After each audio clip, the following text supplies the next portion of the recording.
West ഇൻഡീസിനെ 6 വിക്കറ്റിന് പരാജയപ്പെടുത്തി India പ്രഥമ ഇന്റർനാഷണൽ മാസ്റ്റേഴ്സ് ലീഗ് കിരീടം സ്വന്തമാക്കി. ഇതിഹാസ താരം ബ്രയാൻ ലാറയുടെ വെൻഡീസ് നേടിയ 148-7 എന്ന സ്കോർ 17.1 ഓവറിൽ 4 വിക്കറ്റ് നഷ്ടത്തിലാണ് ഇന്ത്യ അനായാസം മറികടന്നത്.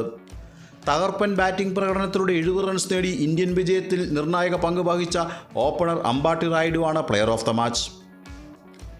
ഫൈനലിൽ ടോസ് നേടിയ വിൻഡീസ് ബാറ്റിംഗ് തിരഞ്ഞെടുക്കുകയായിരുന്നു.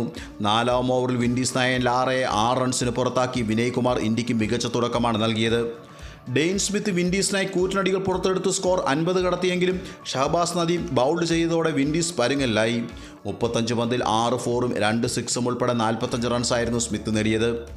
പിന്നീടെത്തിയ ലെൻഡി സിമൻസ് പൊരുതിയതോടെ വിൻഡീസ് ഭേദപ്പെട്ട സ്കോറിലേക്ക് നീങ്ങി.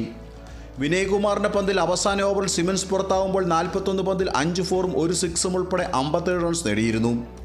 നിശ്ചിത 20 ഓവറിൽ 148-7 എന്ന സ്കോറിൽ വിൻഡീസിനെ ഒതുക്കാൻ ഇന്ത്യൻ ബൗളിംഗ് നിരയ്ക്ക് കഴിഞ്ഞിരുന്നു. 4 ഓവറിൽ 12 റൺസിന് 2 വിക്കറ്റ് വീഴ്ത്തിയ നദീമും 3 ഓവറിൽ 26 റൺസിന് 3 വിക്കറ്റ് നേടിയ വിനയ് കുമാറും ഉജ്ജ്വല ബൗളിംഗ് പ്രകടനം കാഴ്ചവെച്ചു. മറുപടി ബാറ്റിങ്ങിനിറങ്ങിയ ഇന്ത്യക്കായി മികച്ച തുടക്കമാണ് ഓപ്പണർമാരായ സച്ചിനും റായിഡുവും ചേർന്ന് നൽകിയത്. സച്ചിനെ ഒരറ്റത്ത് സാക്ഷി നിർത്തി മുന്നേറിയ റായിഡു 6-ാം ഓവറിൽ സ്കോർ 50 കടത്തി. 8-ാം ഓവറിൽ സച്ചിൻ പുറത്തായത് ആരാധകരെ നിരാശരാക്കി. 18 പന്തിൽ 2 ഫോറും 1 സിക്സും ഉൾപ്പെടെ 25 റൺസായിരുന്നു മാസ്റ്റർ ബ്ലാസ്റ്റർ നേടിയത്.